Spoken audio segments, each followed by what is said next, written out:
York Times wrote a fascinating expose on what happens to white-collar workers at Amazon and what they found through interviews that they were able to do with those who currently work with the company and were given permission to talk to the New York Times. You find that they are not only overworked, but they are actually pitted against one another while they're working in the corporate offices. So let me give you a few examples, and then you'll understand why so many people either break down and cry at Amazon or they suffer from ulcers.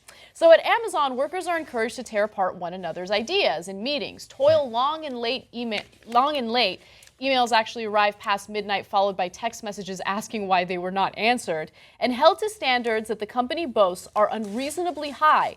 The internal phone directory instructs colleagues on how to send secret feedback to one another's bosses. Some workers who suffered from cancer, miscarriages, and other personal crises said they had been evaluated unfairly or edged out rather than given time to recover. In fact, one person says, "You walk out of the conference room and you'll see a grown man covering his face. Nearly every person I worked with, I saw cry at their desk." That's just a little taste. I have a lot more to tell you guys. But it's kind of incredible because Amazon has this, it's a tech company, and usually when you hear about tech companies, you think of a very cushy work environment. Google has, certain things that workplaces typically don't have, like yoga classes and whatever it is, dogs. Free food for everybody, Right. Delicious, right? Both Facebook and Google have it. Now, they have an ulterior motive. They want you to stay at your office, not waste a lot of time going to get food and coming back. Right. And so they think it makes them money to give you free food.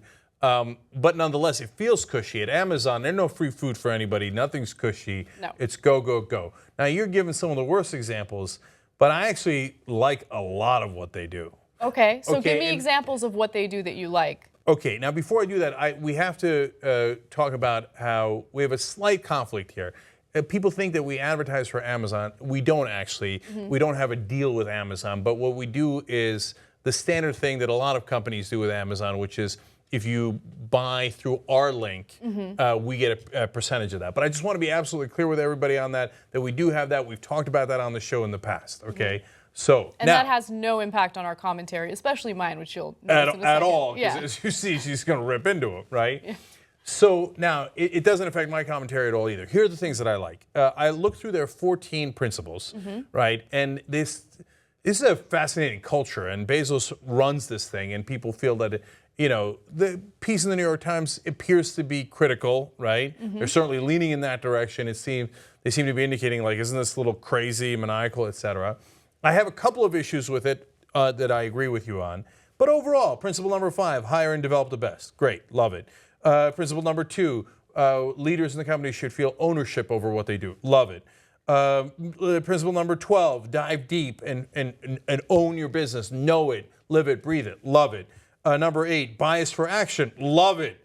Number 7, think big. Love it. As I look through the 14 principles, on 12 of them, I was like, these are home runs. So I like that you brought up the 14 principles because on its face, it seems great, right? But all you need to do is scratch the surface and see how it's actually applied at Amazon, and it's a completely different story. I love those 14 principles. They sound awesome. That's exactly what I would want to model my work ethic behind. But I wouldn't want to practice it the way it's being practiced at Amazon. And the biggest issue that I have is that people are encouraged to throw one another under the bus. And it creates an incredibly hostile work environment. So let me give you more examples. The workplace should be infused with transparency and precision about who is really achieving and who is not. Okay, this is the way they think. Within Amazon, ideal employees are often described as athletes with endurance, speed, performance that can be measured, and an ability to defy limits. Of all of his management notions, they're talking about Bezos, perhaps the most distinctive is his belief that harmony is often overvalued in the workplace, that it can stifle honest critique and encourage polite praise for flawed ideas. Instead, Amazonians are instructed to disagree and commit to rip into colleagues' ideas with feedback that can be blunt to the point of painful before lining up behind a decision. Okay, let me pause there, because that sounds terrible, but actually there's value in there, okay? So I'll give you 2 examples. One is South Korean airlines used to crash at a much greater rate than other airlines.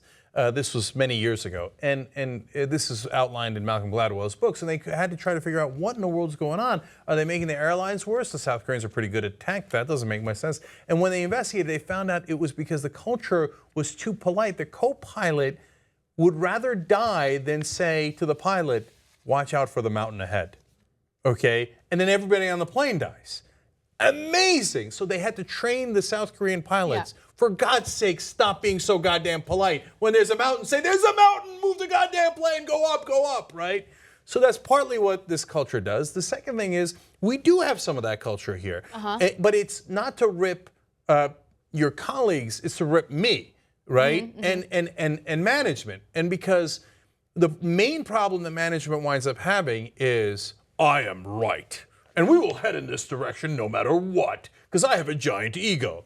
But if you do that and you've made even a slight error, you're going to keep compounding that error. You need to have a culture where people are not afraid to tell you the truth. Yes. And that's what the TYT is built on in a lot of ways. Yes. Now, I got to say, though, hold on. Okay. But I do agree with you that it's a different ballgame when you apply it to the whole team. Yes. So I don't want you guys ripping each other to shreds.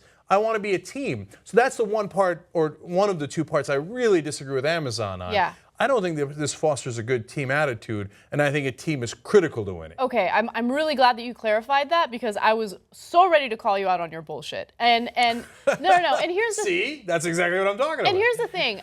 Right now, I'm going to give you guys some inside baseball about us, I guess. We have a really good collaborative team right now, and it feels good to come into work.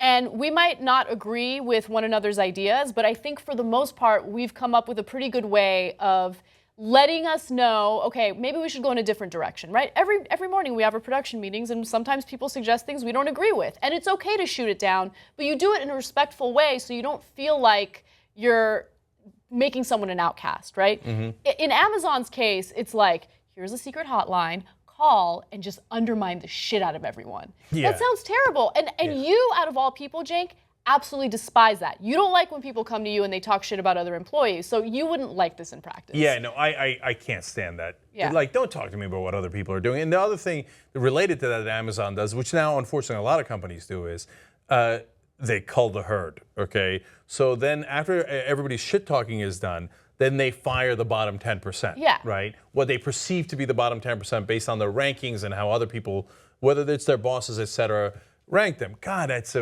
a vicious atmosphere that I want no part of. So that I'm clear on. So the median number of years that a typical Amazon employee spends at Amazon is 1 year, and only 15% of their current employees have been there for 5 years or more, okay? So they have rapid turnover, and Amazon will respond to that and say, well, it's because, we have this robust hiring system, and that's just the way it works in these tech companies. No, you treat your employees like shit. People have ulcers. People will have miscarriages, or they'll have a stillborn. No. And then, okay, let me give you some examples. So this is the warehouse, which is different from the corporate offices. It's very different. Yes. And by the way, in 2011, Amazon got into a lot of trouble because their warehouses were not air conditioned and people were literally passing out. There were ambulances just waiting outside of the buildings just to take them out. In Amazon warehouses, employees are monitored by sophisticated electronic systems to ensure they are packing enough boxes every hour. And then when it comes to things like illnesses or family emergencies, it seems like there's very little empathy, okay? Noelle Barnes, who worked in marketing for Amazon for 9 years, repeated a saying around campus, Amazon is where overachievers go to feel bad about themselves. A woman who had thyroid cancer was given a low performance rating after she returned from treatment. She says her manager explained that while she was out, her peers were accomplishing a great deal. Another employee who miscarried twins left for a business trip the day after she had surgery.